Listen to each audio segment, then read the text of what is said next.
बाद भी पूरा नहीं हुआ है।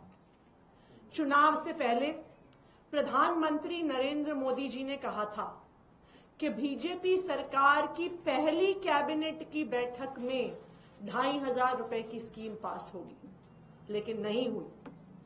प्रधानमंत्री नरेंद्र मोदी जी ने कहा था कि 8 मार्च को दिल्ली की हर महिला के खाते में 2,500 रुपए की राशि जमा हो जाएगी, उनके खाते तक पहुंच जाएगी। लेकिन मोदी जी की ये गारंटी भी झूठी साबित हुई। 8 मार्च आया, 8 मार्च गया, पैसा आना तो दूर की बात है। 8 मार्च को 2,500 रुपए की स्कीम का रजिस्ट्रेशन तक शुरू नहीं हुआ। एक झुंझुना मिल गया दिल्ली की महिलाओं को कि एक 4 मंत्रियों की कमेटी बन गई, अब कमेटी फैसला करेगी। इस देश में हर व्यक्ति जानता है कि किसी भी चीज को ठंडे बस्ते में डालने का तरीका होता है। एक कमेटी बना दीजिए और कमेटी सालों सालों तक उस मुद्दे को लेके बैठी रहेगी। आज मैं भारतीय जनता पार्टी की दिल्ली सरकार से 4 सवाल पूछना चाहती हूं। मेरा पहला सवाल, क्या भारतीय जनता पार्टी की दिल्ली सरकार दिल्ली में रहने वाली 18 साल से ज्यादा उम्र की हर महिला को 2,500 रुपए की सम्मान राशि देगी, या इतनी शर्तें लगा देंगे, इतनी शर्तें लगा देंगे, इतनी शर्तें लगा देंगे कि दिल्ली की 1% महिलाओं को भी उस 2,500 रुपए की राशि का फायदा नहीं होगा? क्योंकि मोदी जी ने तो दिल्ली की सभी बहनों को वादा किया था। उन्होंने कहा था सभी बहनों के खाते में पैसे आएंगे। तो मेरा भारतीय जनता पार्टी से पहला सवाल, क्या वो दिल्ली की 48 लाख 18 साल से ज्यादा उम्र की महिलाओं को 2,500 रुपए देंगे या नहीं देंगे? मेरा भारतीय जनता पार्टी की दिल्ली सरकार से दूसरा सवाल, आपकी ये कमेटी बनाए हुए 12 दिन हो गए, आपको सुबह से लेके शाम तक अरविंद केजरीवाल जी और आम आदमी पार्टी को गाली देने का समय तो मिलता रहता है, लेकिन 12 दिन में दिल्ली की महिलाओं को 2,500 रुपए देने के लिए आपने कोई भी फैसला नहीं लिया। तो मैं भारतीय जनता पार्टी से ये पूछना चाहती हूं कि 12 दिन से आपकी ये कमेटी क्या कर रही है, क्या फैसला लिया आपने? भारतीय जनता पार्टी की दिल्ली सरकार से मेरा तीसरा सवाल, 2,500 रुपए महीने का रजिस्ट्रेशन किस तारीख से शुरू होगा? और चौथा और सबसे जरूरी सवाल, दिल्ली की सब महिलाओं के खाते में 2,500 रुपए किस तारीख को आएंगे? आज दिल्ली की सभी महिलाएं इन 4 सवालों के जवाब चाहती हैं। आप क्या हर महिला को 2,500 रुपए देंगे या फिर से मोदी जी का वादा झूठा साबित होगा? दूसरा सवाल, ये जो झुंझुना कमेटी का दिया, 12 दिन हो गए कमेटी बने, आपने दिल्ली की महिलाओं के लिए क्या फैसला लिया? तीसरा सवाल, 2,500 रुपए की स्कीम का रजिस्ट्रेशन कब शुरू होगा? और चौथा सवाल, 2,500 रुपए कब से दिल्ली की महिलाओं के खाते में आने शुरू होंगे?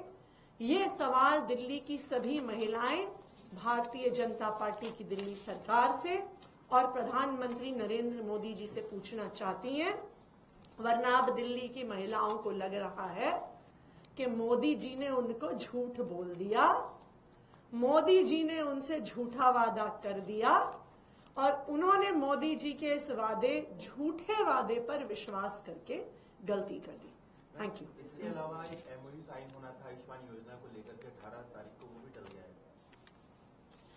भारतीय जनता पार्टी की जो दिल्ली सरकार है, उनके पास एक ही काम है, सुबह से लेकर रात तक उन्हें अरविंद केजरीवाल जी को गालियां देनी है, आम आदमी पार्टी को गालियां देनी है।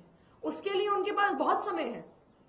पिछला पूरा विधानसभा सत्र उन्होंने सिर्फ और सिर्फ अरविंद केजरीवाल जी और आम आदमी पार्टी को गालियां देने में निकाल दिया। उस सत्र में उन्होंने अपनी सरकार का कोई विजन नहीं रखा, कोई एक्शन प्लान नहीं रखा, कोई टाइमलाइंस दिल्ली के लोगों के सामने नहीं रखी। सिर्फ और सिर्फ अरविंद केजरीवाल को और आम आदमी पार्टी को गाली देने का काम किया। बजट सत्र शुरू होने वाला है, आम आदमी पार्टी की क्या रणनीति होगी 24 से बजट सत्र, या बजट को लेकर आप लोग की क्या उम्मीद है, क्या चाहते हैं?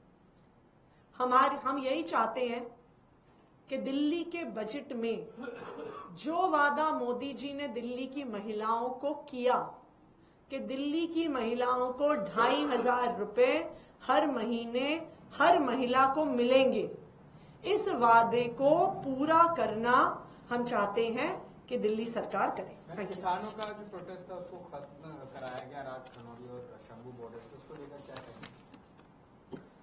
आम आदमी पार्टी हमेशा से किसानों के साथ खड़ी रही है। जब भारतीय जनता पार्टी ने 3 काले कानून पास किए तो आम आदमी पार्टी किसानों की हर मांग के लिए उनके संघर्ष में उनके साथ खड़ी रही। लेकिन जो किसान जब शंभू बॉर्डर पे पिछले 1 साल से बैठे हुए थे, बॉर्डर बंद होने से, हाईवे बंद होने से पंजाब की अर्थव्यवस्था को, पंजाब के व्यापार को बहुत ज्यादा नुकसान हो रहा था। और इसका नतीजा क्या होता है? इसका नतीजा होता है कि पंजाब की इकोनॉमी पर असर पड़ता है, नौकरियां खत्म होती हैं, युवा ड्रग्स की ओर जाते हैं। और आम आदमी पार्टी की पंजाब सरकार ने ड्रग्स के खिलाफ, नशे के खिलाफ एक युद्ध छेड़ा हुआ है और उस युद्ध के तहत जरूरी है कि पंजाब की अर्थव्यवस्था, पंजाब में व्यापार, पंजाब में नौकरियां बढ़े। तो उसके लिए हाईवे को खोलना बहुत महत्वपूर्ण है। ये हाईवेज पंजाब के लिए एक लाइफलाइन है। लेकिन आज भी हम जो भी किसानों की मांगे हैं केंद्र सरकार से, उन मांगों के साथ हम खड़े हैं। डीडी का एक ऑर्डर था दिल्ली की, पूर्वी दिल्ली से कुछ मंदिरों को तोड़ने का, लेकिन उसका भी रोक लगा दिया गया है। पीडीपी का दावा है कि मुख्यमंत्री का हस्तक्षेप से ऐसा हुआ। पहले भारतीय जनता पार्टी मंदिर तोड़ने का ऑर्डर देती है, फिर भारतीय जनता पार्टी अपनी पुलिस भेजती है, फिर भारतीय जनता पार्टी अपने डीडीए के बुलडोजर भेजती है। और जब वहां के लोग देर रात को सड़कों पे उतर जाते हैं तो कहते हैं नहीं नहीं नहीं नहीं, नहीं हमने नहीं भेजा, हम तो रोक रहे हैं। पुलिस किसकी थी? भारतीय जनता पार्टी की थी। वहां पे सीआरपीएफ किसकी थी? भारतीय जनता पार्टी की थी। वहां पे बुलडोजर किसके थे? भारतीय जनता पार्टी के थे।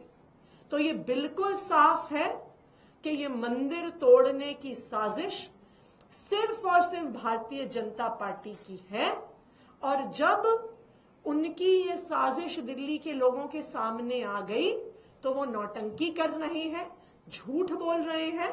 वो बताएं तो सही पुलिस किसने भेजी, वो बताएं तो सही सीआरपीएफ किसने भेजी, भारतीय जनता पार्टी बताए तो सही बुलडोजर किसने भेजे। अब तो डबल इंजन की सरकार है उनकी, डीडीए भी उनका, पुलिस भी उनकी, पीडब्ल्यूडी भी उनकी। तो किसने भेज दिए बुलडोजर? किसने मंदिर तोड़ने के लिए पुलिस भेज दी?